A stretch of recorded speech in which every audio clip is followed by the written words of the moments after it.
Assalamualaikum warahmatullahi wabarakatuh.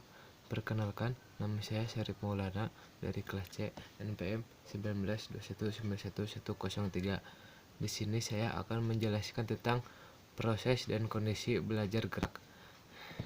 Yang pertama, proses belajar gerak. Belajar gerak merupakan sebagian dari beberapa belajar secara umum. Sebagian bagian dari belajar gerak mempunyai tujuan tertentu. Tujuannya adalah untuk menguasai berbagai keterampilan gerak dan mengembangkannya agar keterampilan gerak yang dikuasai bisa dilakukan untuk menyelesaikan tugas-tugas gerak untuk mencapai sasaran tertentu.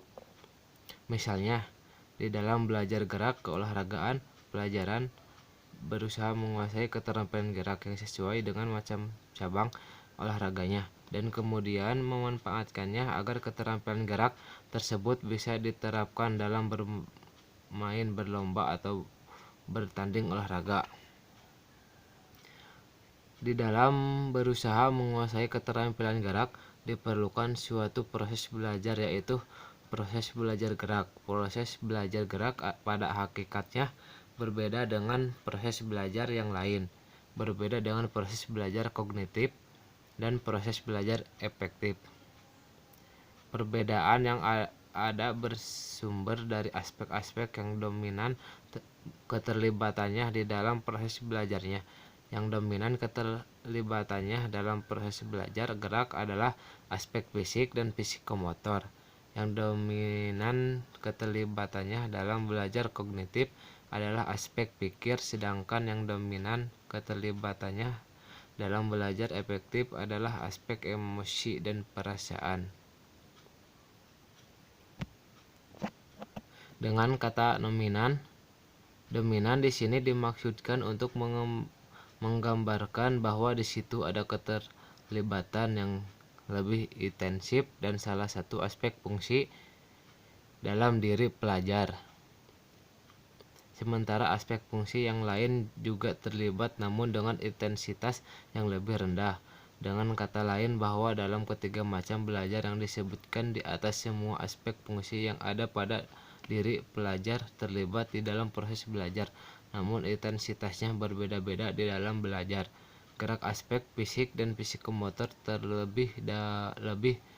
terlibat lebih besar dibanding serta aspek pikir serta aspek emosi dan perasaan.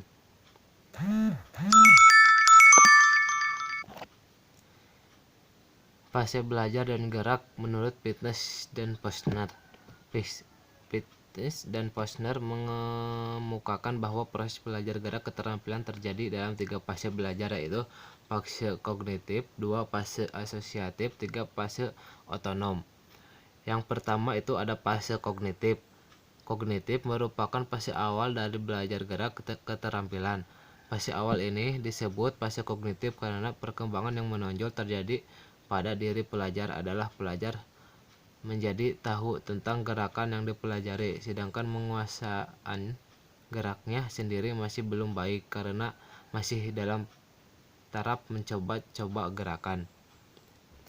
Fase kognitif, proses belajar diawali dengan aktif berpikir tentang gerakan yang dipelajari. Pelajar berusaha mengetahui dan memahami gerakan dari informasi yang diberikan kepadanya. Informasi ini bisa bersifat verbal atau bersifat visual. Informasi verbal adalah informasi yang penjelasan dengan menggunakan kata-kata. Di sini indera pendengar aktif berfungsi. Inovasi visual adalah informasi yang dapat dilihat. Informasi ini bisa berbentuk contoh gerakan atau gambar gerakan. Di sini indera pelihat aktif berfungsi. Ketiga, fase asosiatif. Fase asosiatif disebut juga fase menengah. Fase ini ditandai dengan tingkat penguasaan gerakan di mana pelajaran sudah mampu melakukan gerakan-gerakan dalam bentuk rangkaian yang tidak tersendat-sendat dan dorongan untuk berusaha lagi diberikan kepada pelajar yang belum berhasil dengan baik. Selanjutnya, B. Kondisi belajar gerak. Kondisi belajar gerak merupakan suatu istilah yang digunakan dalam dunia pendidikan yang mempunyai pengertian tertentu. kata kondisi bisa berarti keadaan atau syarat, sedangkan belajar bisa berarti terjadi perubahan pembawaan atau kemampuan setelah terjadi proses edukatif, dan dari arti kedua kata tersebut tepat untuk menjelaskan pengertian kondisi belajar. Sajian model gerakan bisa diberikan dalam bentuk peragaan gerakan atau seseorang, atau dalam bentuk gambar dalam gerakan.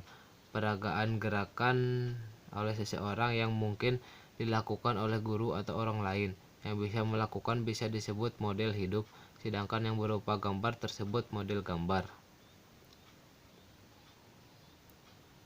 Untuk sajian model gerakan, penggunaan model gambar bergerak lebih baik dibanding penggunaan model gambar diam. Gambar diam hanya bisa menyajikan bentuk-bentuk gerakan pada tahap-tahap tertentu, sedangkan gambar gerak bisa memberikan gambaran keseluruhan gerakan secara utuh serta bagaimana rangkaian gerakan dilakukannya. Untuk menggunakan model gambar bergerak diperlukan alat-alat yang cukup mahal harganya dan kadang-kadang sulit pengadaannya. Kegiatan praktek, salah satu kondisi eksternal dalam belajar gerak yang berbentuk melakukan gerakan dipelajari. Gerakan yang dipelajari dilakukan berulang-ulang. Dengan dilakukan berulang-ulang, penguasaan gerakan keterampilan bisa meningkat.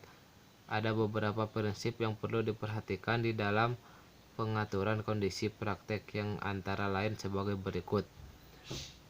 Prinsip pengaturan giliran praktek. Praktek gerakan keterampilan bisa dilakukan secara terus-menerus tanpa istirahat. Cara ini disebut massed condition. Dengan cara ini pelajar melakukan gerakan berulang-ulang terus-menerus selama waktu latihan.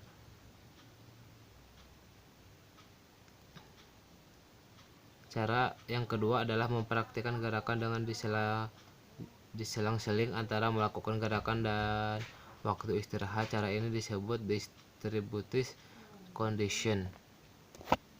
Dengan cara ini adalah pengaturan giliran melakukan gerakan beberapa kali, kemudian diseling istirahat, dan setelah itu melakukan gerakan lagi. Yang selanjutnya, prinsip beban belajar meningkat. Gerakan keterampilan pada dasarnya merupakan sekumpulan dari gerakan-gerakan menjadi unsurnya. Selain itu, bahwa penguasaan gerak keterampilan akan terjadi secara bertahap dalam peningkatannya. Selanjutnya, prinsip kondisi belajar bervariasi.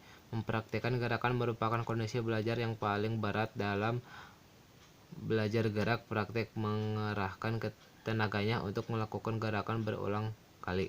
Ia harus memerangi rasa lelah dan kadang-kadang harus memerangi rasa bosan.